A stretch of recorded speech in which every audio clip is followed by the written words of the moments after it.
know the answer to that question, even if they do not. Maya was always capable of what she did. The TikTok persona was not hiding a monster. It was the monster. The narcissism and need for control, an inability to handle anything that threatened her carefully constructed image. When her mother's relationship fell apart, it became a threat to their family's reputation, to the perfect life they were selling online. And rather than accept imperfection, they chose violence. I survived that night, but I carry the scars physically and mentally. I survived because police arrived in time, because I got lucky when my car hit the guardrail instead of flipping completely, because Maya and her mother hesitated just long enough for help to arrive. Two other people were not as fortunate. They died because they were in the wrong place at the wrong time. Because an influencer and her mother were too consumed by rage and ego to care about collateral damage. If you follow influencers on social media, I want you to remember something. You do not know these people. You know the version of themselves they choose to show you, the edited and filtered and carefully curated performance they put on for an audience.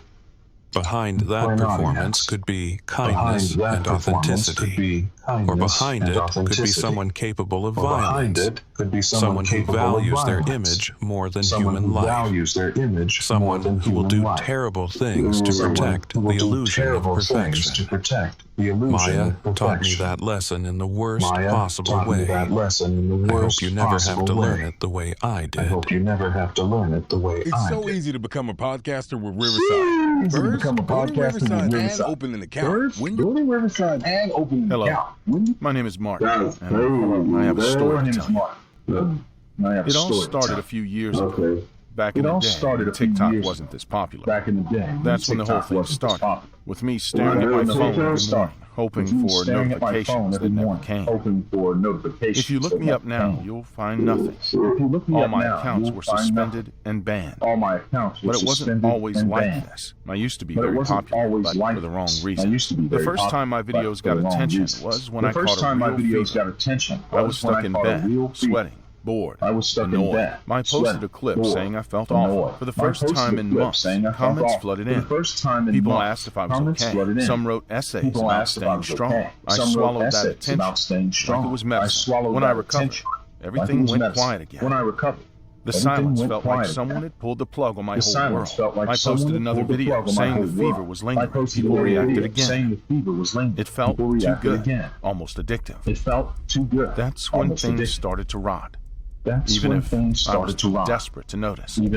I spent a lot of time alone. My family worked all day, and I stayed in my room scrolling endlessly. Hours blended together. The only thing that changed was the hit of attention when someone left a comment.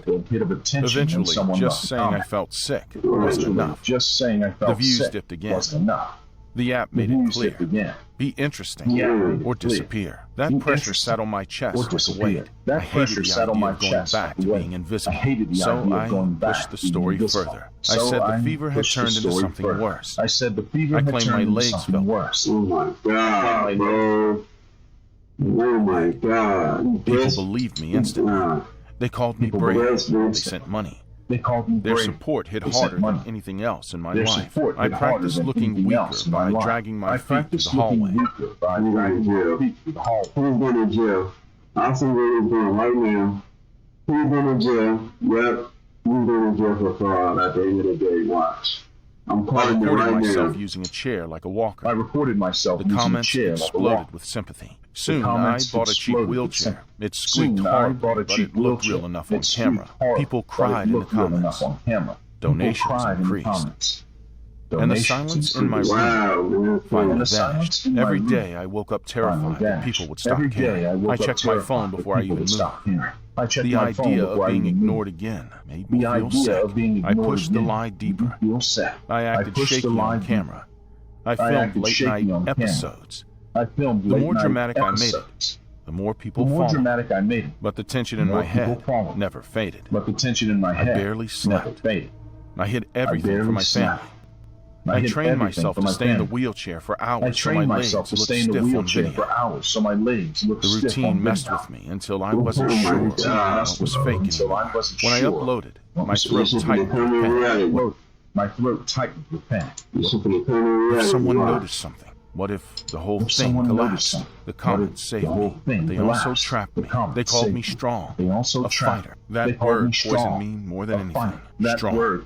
Everything got worse when a follower messaged me privately, asking for medical documents. My stomach dropped. If they exposed me, I'd be done. I searched online for templates. I filled out forms with shaky handwriting. I stained them with coffee so they looked worn. I imagined myself getting banned, humiliated, exposed, but they believed the documents. And yet, the fear stayed. It grew like mold inside my head. When the donations slowed again. You take a shower, bro? Something snapped. I looked at the wheelchair, at the camera, and my empty notification bar. I felt concerned. If I couldn't keep faking it, I needed to prove something real. The idea came quietly. Show them something dramatic enough that they'd never doubt me again.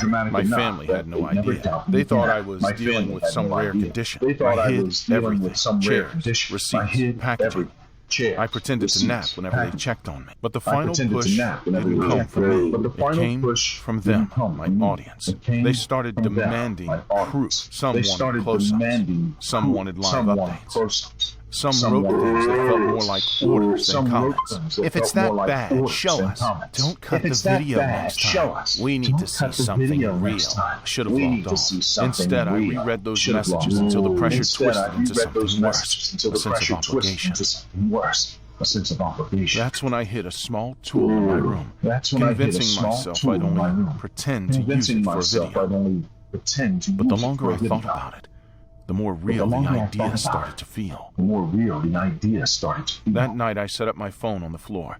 My hands were shaking so much I almost dropped it. I recorded short updates saying things were getting worse. The comments came instantly. Don't hold back. Show us. If it hurts, let us see it. It didn't feel like support anymore. It felt like a crowd pushing someone closer to the edge just to see what would happen. I sat there on the floor, breathing hard, staring at the tool. I lifted my left arm and placed my right hand on the handle. My chest tightened. My eyes burned. This wasn't about sickness anymore. I was seconds away from doing something I wouldn't be able to take back. My arm was already tense. The tool pressed against my skin just enough for my brain to scream at me, and the only thing pushing me forward were the comments flashing non-stop on my phone.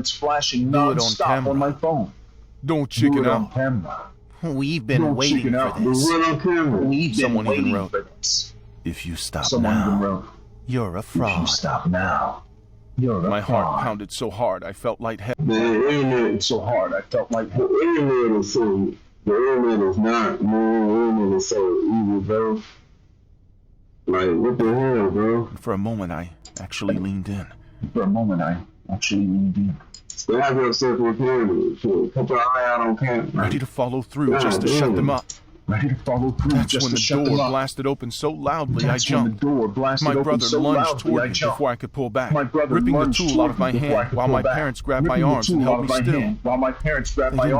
me still. They looked terrified, like they caught me inches away from falling off a cliff. If